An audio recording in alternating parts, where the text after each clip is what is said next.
Turn this off. Okay, so I think we have gone live on LinkedIn. So Happy New Year, everybody!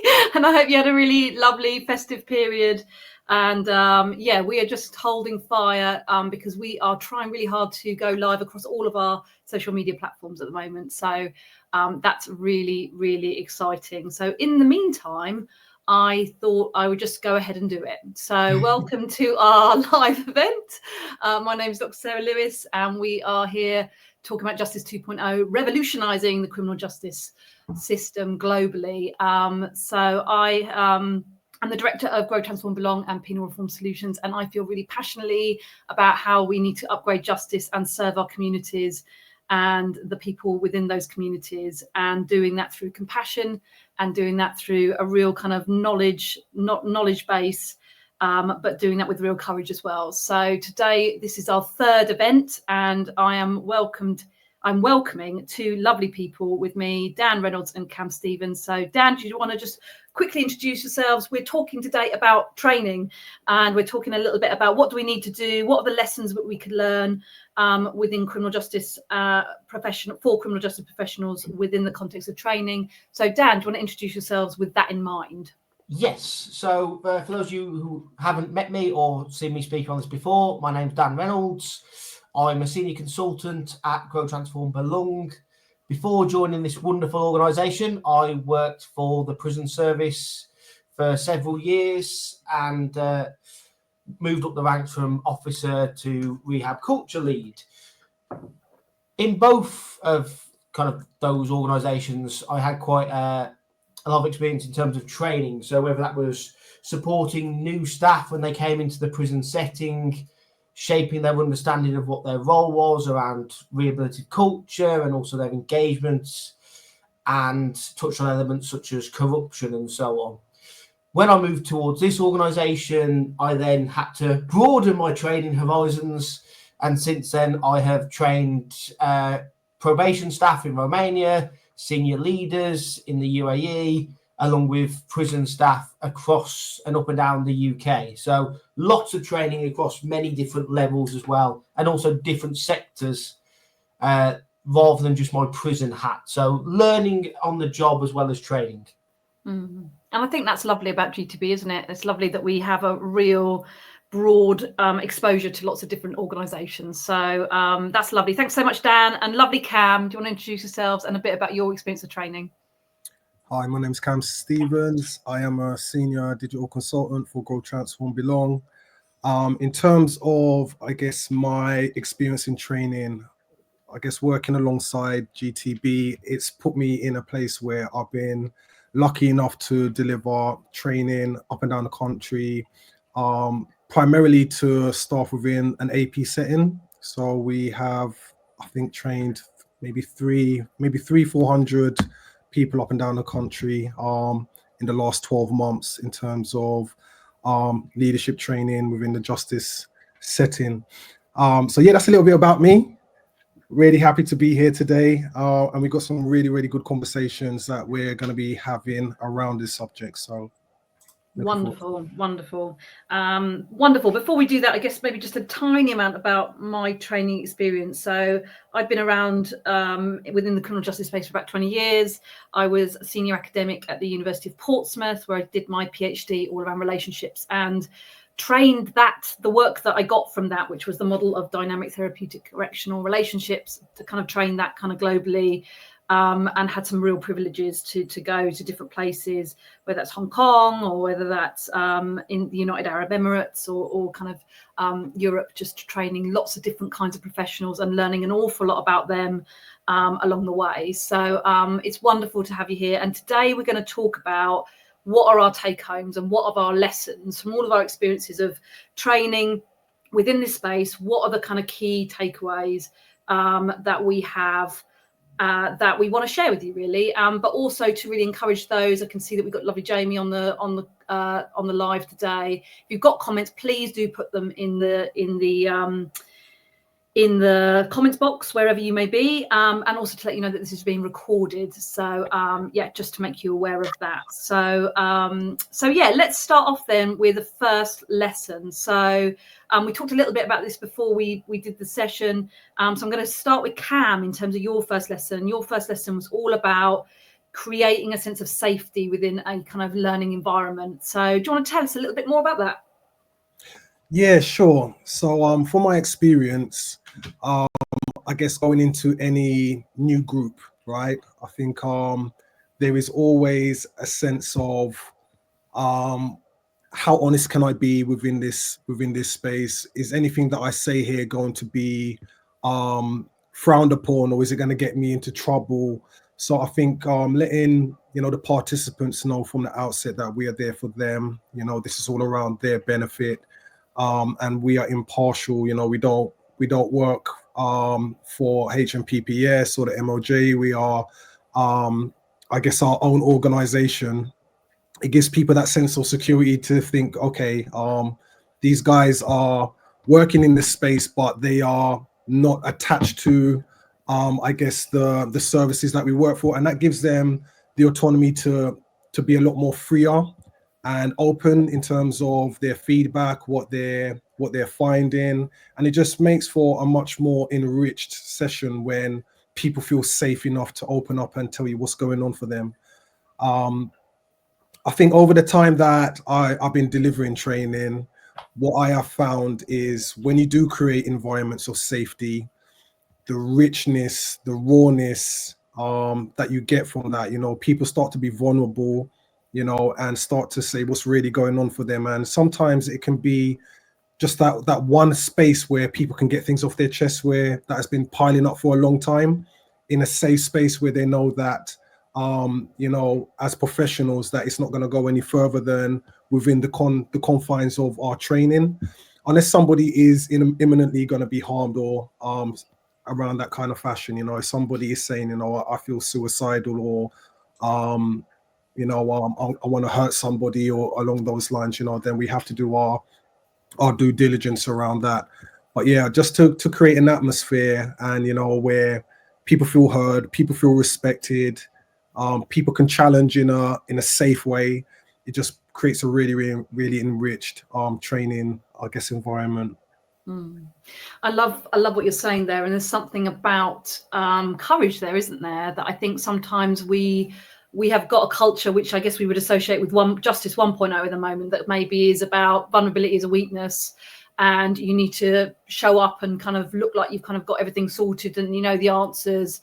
And sometimes I guess when people come into this space that is hopefully a different kind of space that's really focusing on learning and focusing on them, there's something about you can be your own self, you can show up yourself, and you can be honest about where you are. And what we find is that it's certainly with some of our training where we meet people, we do road shows, so we meet people for one kind of road show, and then we come and meet them again. I think from listening to both of you about that meaningful work that we've done with approved premises, people are starting to put their guards down, starting to talk about their fears, starting to talk about some of the things that are challenging them. So safety doesn't come as a kind of automatic thing, does it? That takes time, that takes connection, as Jamie's got there.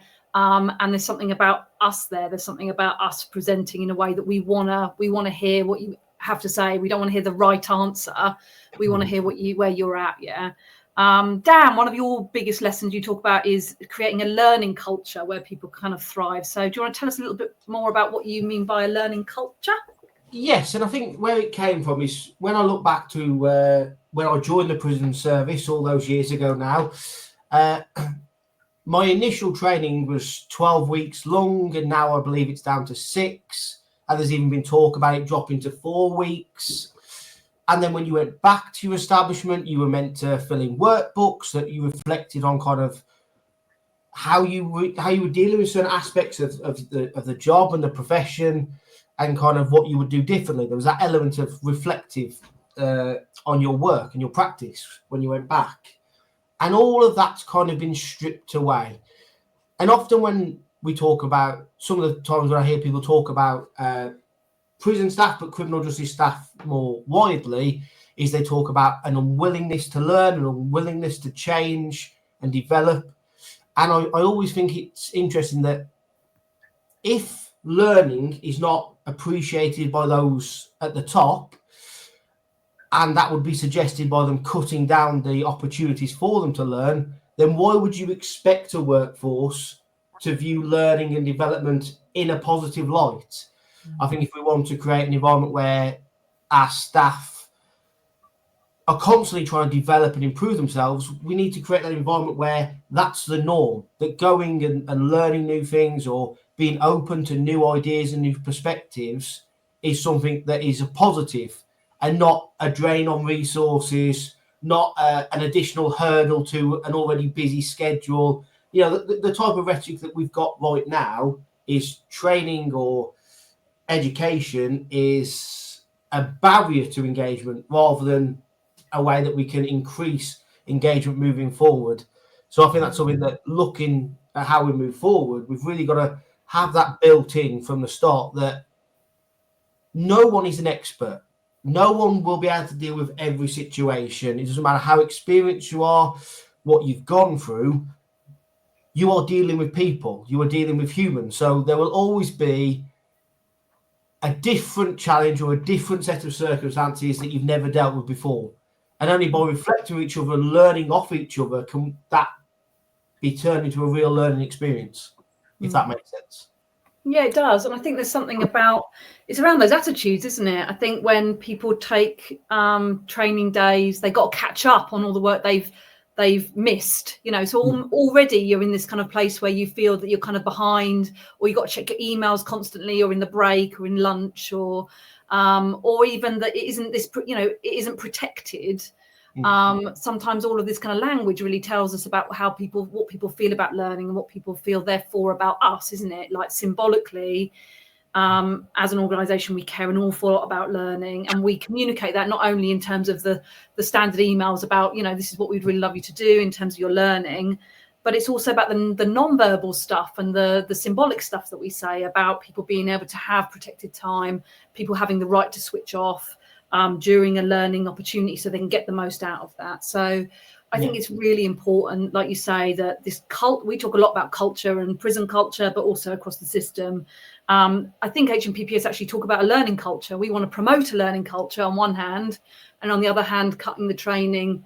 There used to be loads of stuff around teamwork and kind of stuff around emotional intelligence and leadership and all of these kind of things. And there's lots and lots of leaders that want to bring this stuff back in. But again, it's sometimes really difficult to do that. So I think there's something about, if we believe in a learning culture, which I'm pretty sure most people do, we need to put our money where our mouth is. We need to invest in our people because how, you know, people do the best with the resources they have. Yeah. So if they're coming into a situation and haven't been trained to deal with that, or they haven't been trained to reflect on that, how are we expecting them to actually behave in a way that we would like to see is professional and robust, really? Yeah, and I think you see that when you look at the UK in a broader international content. There's countries out there who've got 18 to 2 years for initial training, and we're one of the lowest internationally, worldwide, in terms of that initial training and development for staff, and that's what needs to be looked at. Yeah, even little things like the fitness tests, you know, there's something about what do we require in order to do a job, and then fitness tests going in order to just this real kind of crisis about we need to get people into the job. It's all about numbers. That's very Justice 1.0, isn't it? It's very much about we need bums on seats, you know, it lowers that level of standard that we need in terms of, you know, doing a really kind of complex and important job where we're working with some really we're working with future citizens, and we're working with future neighbours. So okay, on to our next lesson then. So you Cam, you talked a little bit in our prep about showing up for learners and something about intentions, having the right intentions. What did you mean by that? So I think for me, when we go and deliver our training, like, I think it comes across how passionate we are and the fact that we want to see people do the best that they can do. And I think quickly the relationships start to form and the trust builds, and people really believe that we're there for their benefit. You know, even the way that I guess we craft, you know, our training is very inclusive. It's not very, we're not prescribing saying that this is what you need to do. It's what areas do you think that you need to develop, you know? So that in itself, one thing that we do when we do our training as well is I tell everybody, you're the expert of the work that you do. You're living this, breathing this every day, you know? So the fact that we bring so many people together, some people might have been in the job for 20 years, some people might be in the job for a year, but just to get that collaborative learning, and people giving their opinions, giving their views, talking about how they deal with situations, and just like creating an environment where everybody's learning, everybody's giving, there's energy transfer between everybody, and it's really empowering. So I guess that is a little bit about what I meant by showing up for learners, you know, being really interactive, being fun.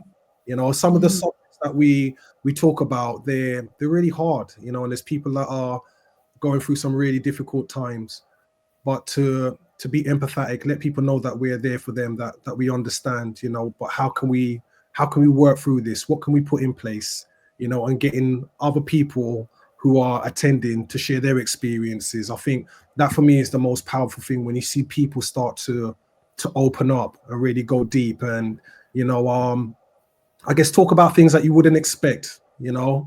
That is like a core measure for me, that, you know what, I've shown up today because the people are invested in what we're talking about, they're invested in what we're training, and they're being open and honest and getting involved in the conversations as well.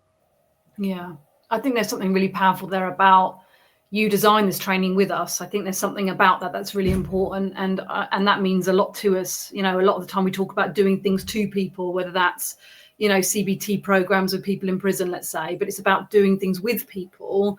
A lot of the time people say, you know, do you not have issues with engagement? I think what you said, Dan, you know, like people that show up and don't want to learn, and we don't get that often, you know, because we are really, really fortunate to say, do you know what, you helped us design this. You're vested in it, you're part of it, and like you say, Cam, we're not the experts. Everyone has something to give. And I remember doing some stuff in prison, and there was a lady there who worked in the service for like 30 years. She was just absolutely wonderful. And there was also a lady there that had worked there for a year, and they were talking about, I think we were talking about corruption at the time, actually. But what it then led on to was basically about generational differences, and about how she felt being a kind of seasoned member of staff, saying, well, this is how the youth look at me. And just having that space where that young officer could say, do you know what, this is how I see you, and this is what I get from you, but also this is the stuff that I want to offer you as well. And just having that space where people could make sense of each other, and trying to culturally address some of the kind of divisions that we maybe have in our system. That wasn't something that we designed when we went through the training, but it was something that emerged as a result of it. And I think sometimes this training is really restrictive, and you know exactly what you're doing on a minute by minute basis, you just lose all these really beautiful conversations that kind of emerge from vulnerability or from sharing. That's the stuff that brings the richness, isn't it? So I think richness is really important. It needs to be applicable. And I guess absolutely supporting what Pretty says there in the comments about, you know, we need to learn. We can't learn in an unsafe environment. We need to flourish in a safe place that is all about kind of trust, and something that fosters vulnerability and motivation and constructive feedback. So absolutely agree with you. Thank you so much for that important comment. And it segues beautifully into, I guess, Dan's lesson, which is all around making training real and applicable. What do you kind of mean by that? Can you tell us a little bit more about your experience of how you feel it's important to make training applicable and relevant? Yeah, I think we've all delivered training, or we've all seen people deliver training where the theory makes a lot of sense, and people will nod along and they go, do you know what, this theory, I can understand why it's beneficial, I get the point that you make, but that doesn't necessarily mean they know how to implement it. And I remember when I was in the UAE, you know, sometimes when it became too theoretical, you watch them switch off a little bit. I think where we can, where you can really bring that back into, okay, how is this going to be shaped for us? How can we make it work? And I think an example I've got is when we talk about empowerment with staff now, you know, whether that's literature around, you know, the law of diffusion and innovation, or whether that's around turn the ship around, most leaders go, I love empowerment, I'd love to do it, I really want to get my staff engaged and moving, and bringing their ideas to the table. The issue comes in terms of how do you do that? And what we found, me and Cam were doing a session with Approved Premises, and we started to build out a flow chart of how you could do initially kind of a manager-led empowerment. So people who come to you frequently with perhaps simple tasks, things that they could do themselves, but either don't feel confident or worried about consequences, whatever the reason may be, how could you initially coach them to learn empowerment, to learn how to rely on their own ideas and their own skills, so that moving forward, you can then kind of have less and less of a firm grip on it. And I think the benefit when you can really build these ideas out and take it from theory to practical skills they can utilize is it really adds to the conversation. They get more engaged with it. They want their point to be part of the practical steps and the guides. And again, it adds to what you said earlier in terms of that code development. They've been part of making it real. We haven't come in and just said, this is what the theory says, find a way and do it. We haven't come in and said, this is what the theory says, and this is what you should do. We've said, okay, this is what the theory says. How can we make it practical? And there's something really powerful about trying to shape that in your environment, because especially with the people we work with, they are not stereotypical environments, whether you're talking about probation, prison, policing, approved premises. They are unique environments where the people working there will have some of the most crucial information needed when trying to shape these practical applications. So using those skills and resources is so vital. I think there's something there as well about what you said earlier, Cam, just in terms of linking your lessons together about safety, isn't it? That I think if you've got this theory, a lot of the time people will say, well, that's rubbish. If it's too theoretical, then it's just like, that's rubbish, that's never going to work, these are the barriers. But if you can honestly talk about what some of the barriers are, that enables us to kind of co-create the solutions together, isn't it? And I think that requires safety. And it's also about how we see criticism. A lot of the time people can be highly critical about an idea, and that's great, isn't it? Because they're critical friends. We're trying to figure out how best to do it in light of all the challenges. We want it to be really relevant. We don't want it to be meaningless. We don't want it to, you're just going to have to do it. Just be procedurally just and, take the time.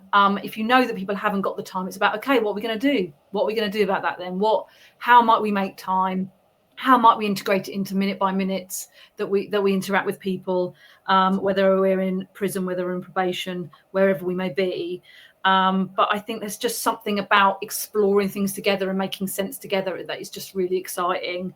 And it means that at the end of every training session, I guess we come away with thinking, do you know what? We learned something really interesting about, I don't know, the Romanian culture or the Albanian culture or, different values, different structures, different beliefs. I think it's a beautiful opportunity where we can co-evolve together. And really think about what kind of questions do we need to guide people through, rather than just giving people the answers, which is invariably what happens a lot of the time in training. So, okay, so therefore we got 2 each, so we've only got 2 more left, and we've got a little bit of time, which is great. So the next one for you, Cam, you talked about was building on your ideas that you talked about earlier around co-creation. And that people are hungry to learn and make a difference. And I'm sure there might be people out there thinking, well, the staff that I've got, they're not hungry to learn and they don't want to make a difference. But what's your lesson that you've got, what you take away from your experiences of training criminal justice professionals? What makes you say that? So in terms of, I guess, every cohort that we've gone and delivered training to, I've had somebody, 1, 2, 3, 4 people reach out to me afterwards and ask for advice or ask my opinions on certain aspects of the training, or just things that maybe they've been thinking about and they haven't talked to nobody about it internally, So I think, for me, when somebody when you deliver a training session with a cohort of people, and at the end of the session, people have got so much more that they wanted to get out of it, right? So much more that they wanted to explore. That for me is that shows that people are hungry. Yeah, people have said, look, this is not my area of expertise, but leaning on your experiences, what would you do in this situation? How can I make this better? You know, this is something that I'm going through right now. What advice could you give me? So that for me says that there's people out there that are hungry. They want the knowledge because they want to go out and do the best job possible, you know, in helping people transition, whether that's into the community or being a better probation officer or just supporting somebody who's going through difficult times. So I guess my argument is that if you can make something meaningful for the cohort of people that you are working with, it's not prescriptive. You co-create it so that they get what they need out of it, you know, then yeah, the results are going to be phenomenal. As you talk, it reminds me of a memory that we had last year when we worked with just an incredible group of learners from NACRO, and they had lived experience of the criminal justice system, but also policy experience, and it was a really lovely mixed diverse group, which I think is also really important. Just as a side point, that I think the more diverse we have as a group of delegates, the more rich, you know, a training event can be almost. But there was one exercise that we did. So we were talking about research and how do you capture the research or the impact of your work, and what do we kind of want to learn? What do we want to learn about the work that we do, and how might we do that in a collaborative, and how might we co-create that? And one of the activities is that over the course of the evening, they got set a little bit of homework where they ultimately had to take a picture of somewhere. We were in London at the time. Take a picture of London, somewhere in London that symbolises your relationship, I guess, with London, and write a sentence about what that means to you. So it's a methodology called a photo essay. But we got people to look at it, and then we said, right, okay, what do you think these pictures mean? Then we added the captions, and then we talked about what was good about that methodology, really. So it was a really lovely way in which we could kind of get people testing out research.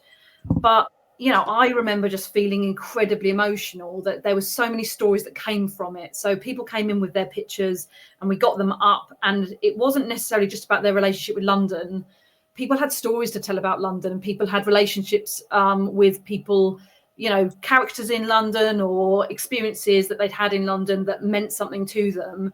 And they just brought those to the table.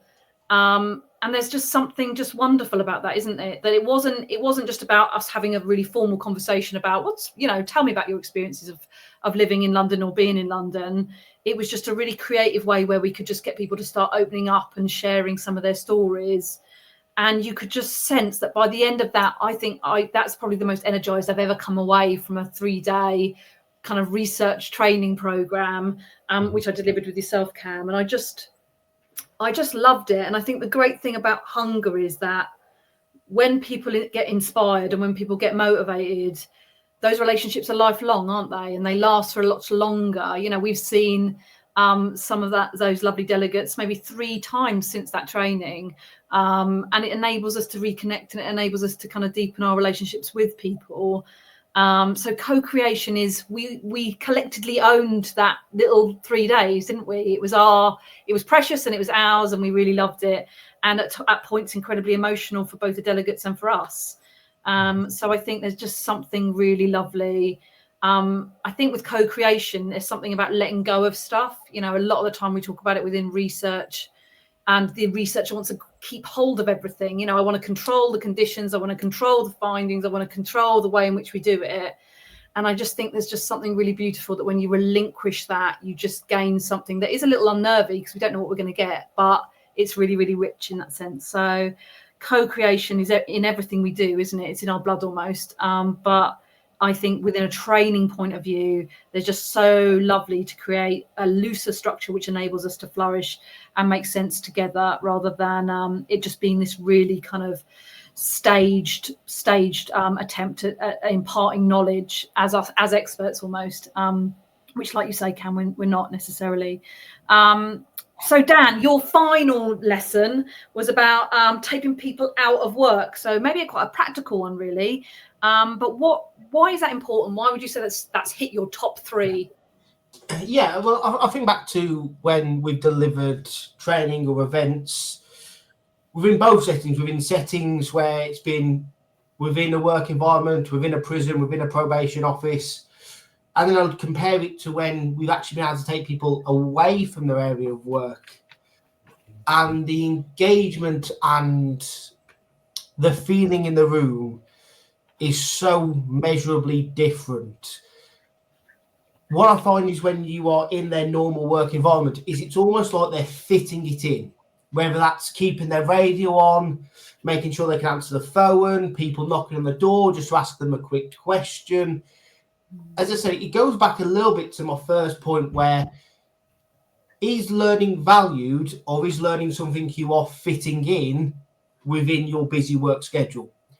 And if you see learning as something that's valuable, you therefore have to give it proper space and proper time where people can just be in that moment and in that time. And when you take them away from their place of work and put them in their own clothes and put them in a more relaxed setting, maybe in a nice hotel setting where, you know, there's teas and coffee on hand, a bit of pastries and dinner provided, there's that sense of A, they feel that they are valued, B, they feel the training is valued and it was worth investing in. It wasn't just worth squeezing in a broom cupboard and just making sure it got done and was ticked off to say that we've done this training.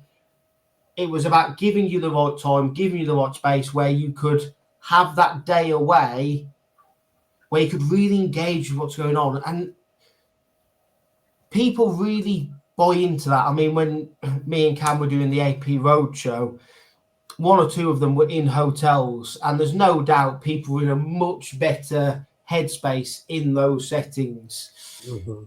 Once they got there, you know, it's always the same bit in terms of they then have to figure out traffic and stuff like that. But once they're actually there, just that sense of they're not having to constantly be on call. They can really get involved. They're not thinking, I need to check my emails. And we really tried to set that tone as well, that when people are coming to our training, please try and let your staff know, or the people you work with, that, you know, realistically, you're not really contactable. Because I know how many great leaders are out there who think, well, you know, I can multitask, I can send the emails and do the training and it's all going to be fine. But again, you're only half invested. And what you're going to get out and the learnings that you can take away are not going to be taken on board as well. And even the kind of the support you're giving for your staff, again, you're only 50% engaged there. You're not doing anything 100%. You're kind of spinning too many plates, hoping to just get it all done and it's fine and I can breathe, because in one day I did 2 days worth of work. And I think it's when we can really break that kind of cycle and go, no, this time is for development and the other time is for whether that's staff support or your own job.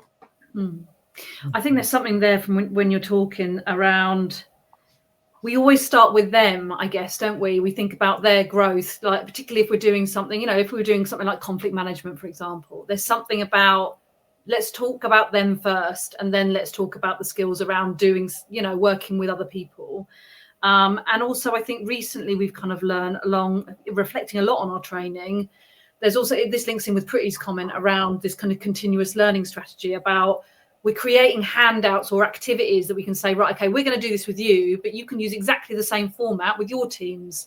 And you can go through these examples, and we've got a step-by-step, so you can show, you know, basically create something that enables them to then build empowerment within their teams, whether it's handouts, whether it's materials, whether it's podcasts, whether, you know, it's online conversations. So I think there's just something about, it doesn't end at the end of the day. It extends further through. And I think there's just something, there's something really powerful about, and I say it a lot, I appreciate that whenever you guys are going into prisons, I always say, have you got the nice biscuits? Because there's just something about, I don't know, like I remember going into training and just getting that UHT milk in the little blue, for those that work in English prisons, you'll know exactly this place, the little green, the little blue cartons of UHT milk.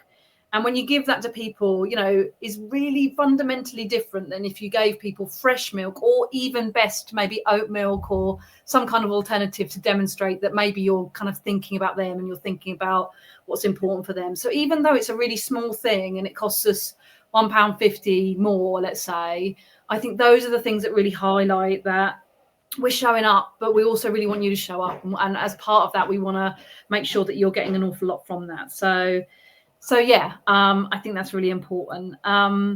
So what I'd like to do really in the time that we've got left, thank you, Joe, for your lovely comments in terms of, I've just seen them on the chat. So thank you so much for that.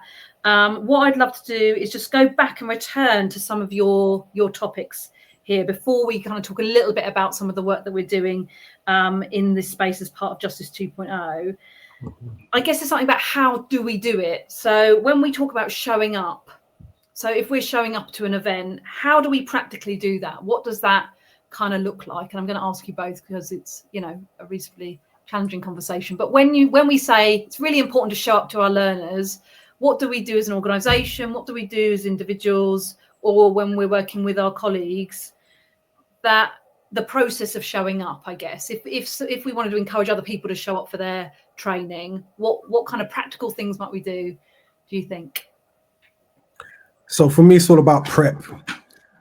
You know, I want to make sure that when I'm going to deliver, that I'm delivering something that's going to be of high quality, that is on subject, and that I articulate it in a way that is easily digestible to all the participants. It's all about bringing energy. It's about energy. It's about giving that energy transfer. It's about inspiring people. It's about getting people talking, you know, for people to walk away saying, you know what, I really enjoyed that. That's showing up for me. And what if you haven't got that energy? Because I know a number of experiences we've had last year where we were tired, or we were a little bit burnt out maybe, or we were a little bit poorly, and that energy maybe wasn't like our kind of 10 out of 10 A game. What kind of things do we do? What do we do then when we haven't got that? We share the burden. That's what we do. If I'm having a bad day and I'm like, Dan, I'm not on my A game today, I'm a little bit tired, or whatever it is, then, you know, like we support each other throughout that. And what I find is, going into these sessions, it's the people in the room that give me the energy. That's where I get the energy from. Like you said, walking out of a 3-day training session and feeling energized at the end of it, that usually doesn't happen, you know. But the participation, the richness of the people that are in the room, the stories, I guess the struggles, the vulnerabilities, it gives me hope. It gives me strength, you know, to keep going, knowing that we are making an impact and people do value the training that we are delivering. I think we also check in, don't we? So at the beginning of every session, we kind of check in with the staff about how are you doing physically, mentally, but we include ourselves in that, don't we? You know, and I remember one particular training session last year. You know, I was really struggling. I got fibromyalgia. I know a lot of people know that, but you know, you don't know when that's going to hit you, and it does hit you you know, a little bit like a train sometimes. But sometimes it's just about saying that, just to let you know, this is where I'm at, and what I really want to do is I want to show up for you. I'm here for you, and I really hope that we can get the best out of this. But in terms of where I'm at, you know, just want to let you know this might be why I'm a little foggy, or, you know, but I really want to listen and to really highlight that that's the reality. We're human as well, aren't we, at the end of it? So that's really important. The other question I have for both of you is around, which we haven't really touched on, is around, I guess, lived experience, in the sense of, Dan, one of your top lessons was about real life examples. So we are currently doing a bit of a deep dive in lived experience at the moment. So what is the value of, you both got lived experience of criminal justice system, and a variety of that at that, yeah. What is the value of that, to have people from different parts of the criminal justice system, or got different experiences of it, or different roles? You know, within our organisation, we got obviously probation, former probation staff, former prison staff, people who've been in prison, lots of different lived experience. Why is that important when it comes to training, would you say? Dan? Yeah, and I think The reason that lived experience lands so well and can work so well is you know where people are, or you have a sense of where people are, and they have a sense of that shared understanding. I think when we've talked, when I've been in establishments and they wanted to talk about their experience, perhaps, one of them who was trying to share, he'd been quite badly assaulted. And you could see initially, before he knew kind of who I was and where I came from, that kind of fear around disclosing this and having these conversations. And once I disclosed kind of where I came from, the fact I'd been quite severely assaulted when I worked in the setting, all those barriers came down, and it felt like a very conversational setting. Then it was two people sharing their experiences, and that real care and compassion can come out. And I think that element of where you can give that little bit more understanding. Now, empathy is brilliant. Empathy is an amazing skill, but when you can share those experiences firsthand, I don't think any amount of empathy can match that. And I think me and Cam have both been in settings where just because we know has helped us get in a door that other people may not have, if that yeah, opening different parts of people. It's safety, isn't it? Again, isn't it? I think there's something about I feel safe with you. You know, I as you know, I've been assaulted in a psychiatric setting, secure setting, but there's something about shared discovery, isn't there? There's something about we're learning from one another, but there's something about you've been there, you've walked in those shoes, you've experienced some of the things that I may have experienced, and it may be different, but at the end of the day, it's connection, isn't it, of some kind. That, like you say, if that person hasn't experienced that, there's that level, that level of depth is sometimes much hard to achieve under a very long period of time, isn't it? Like if we've only got a day with people, I think our lived experience can really accelerate trust and accelerate the growth of that conversation through that connection. There's something when I think about like me and Dan, put us in a prison setting. Like when I think about it, me and Dan, when we work together, we smash the myth of them and us. Yeah. Coming from someone who's got lived experience of the criminal justice setting, as in like I've done time in prison, I've served prison sentences, but I'm now working as a practitioner in this space. And Dan being someone who came from a prison officer background, the fact that we're working together very closely, he's like one of my favorite people when it comes to training. We've done copious amounts of training up and down the country, and we really bounce off of each other really well. But it kind of just myth busts as well. The fact that people can change if you create the right environments for people and you give people opportunities that you can have a real impact in their lives and their outlook on life. And I think for me, when I've disclosed about my my background in coming from a criminal justice setting, people are shocked. A lot of people are shocked that, the fact that I'm doing what I'm doing and I've come from where I've come from. And I think that is an asset as well, because it just sparks that thought in people's minds. So do you know what? Like, this was a really good session. We've really enjoyed this session, but looking at some of the culture that we have in prisons or in the justice system, it's like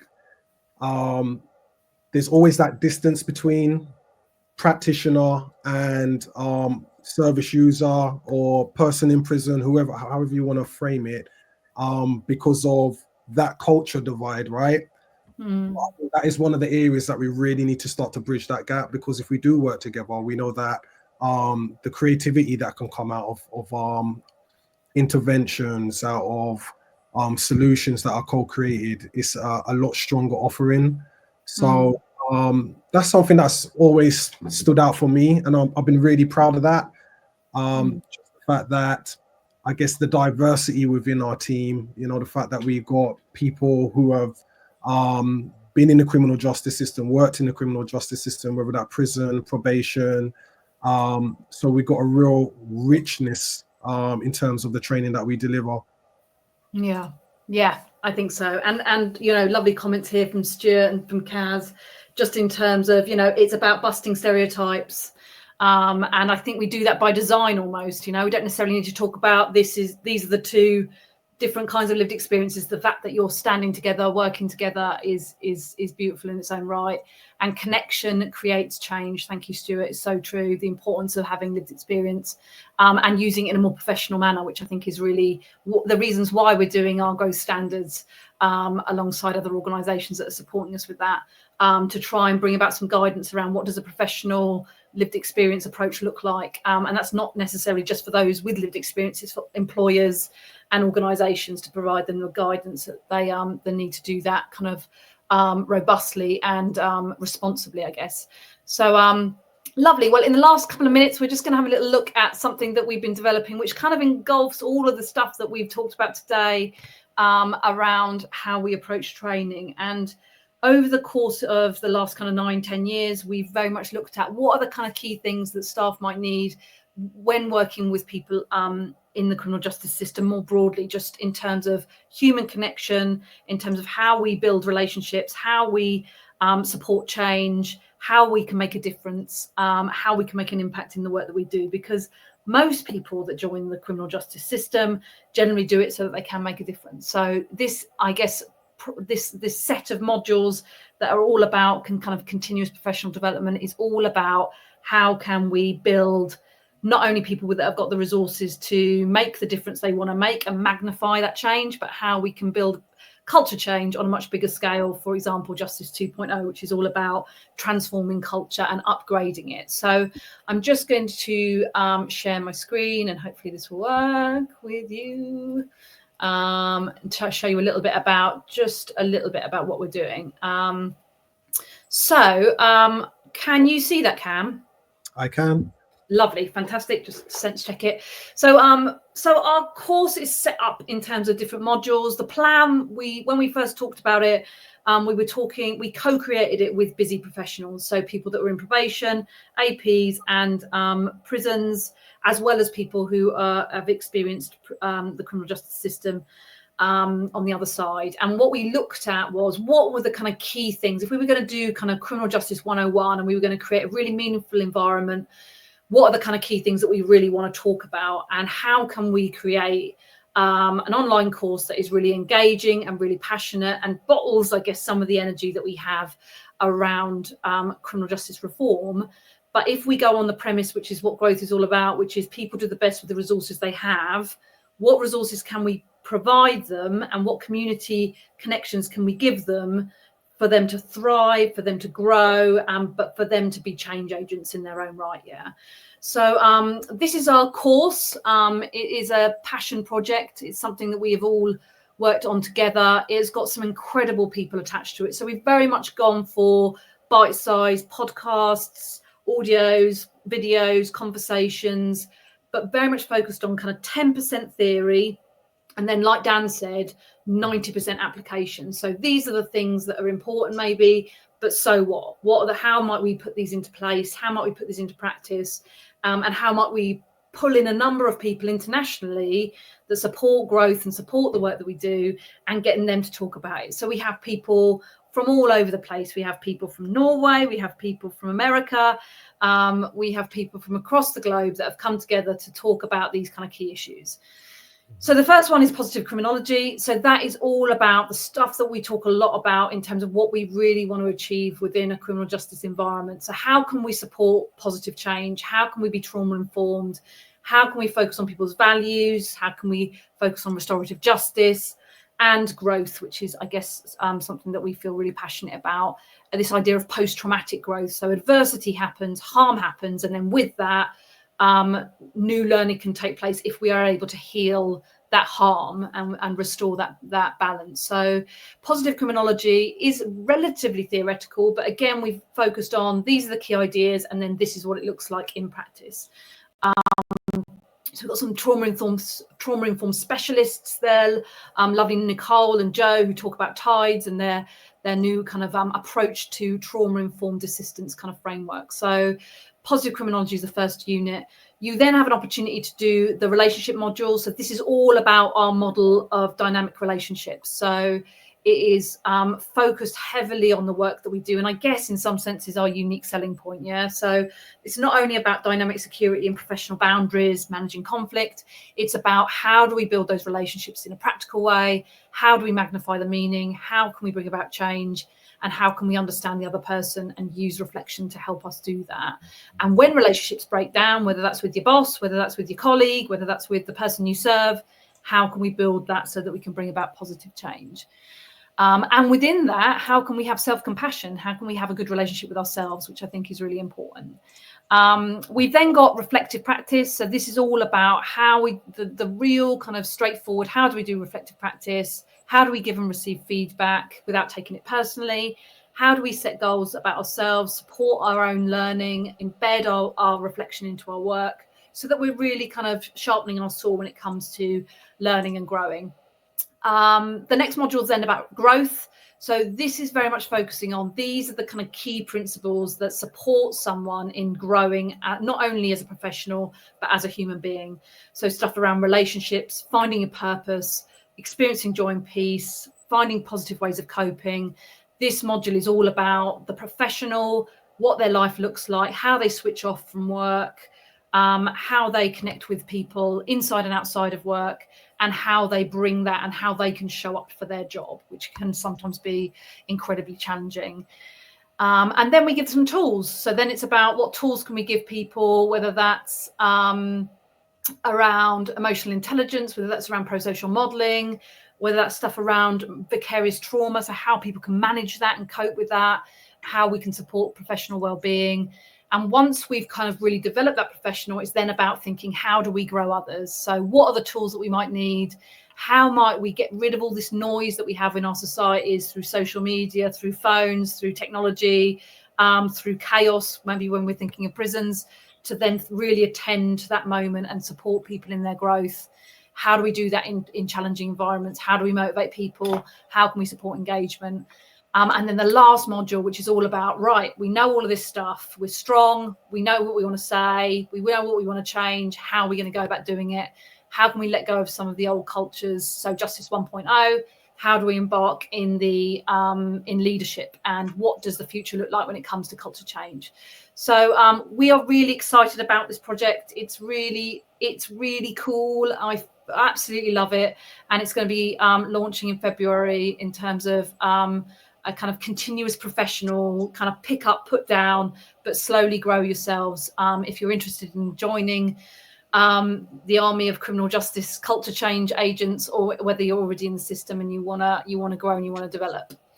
And then with that, if you want some information on it, we got information about the benefits of it, not only the benefits for the learners, but what we know is that if we create these environments, people feel that they belong, we reduce staff turnover, we bring about positive change.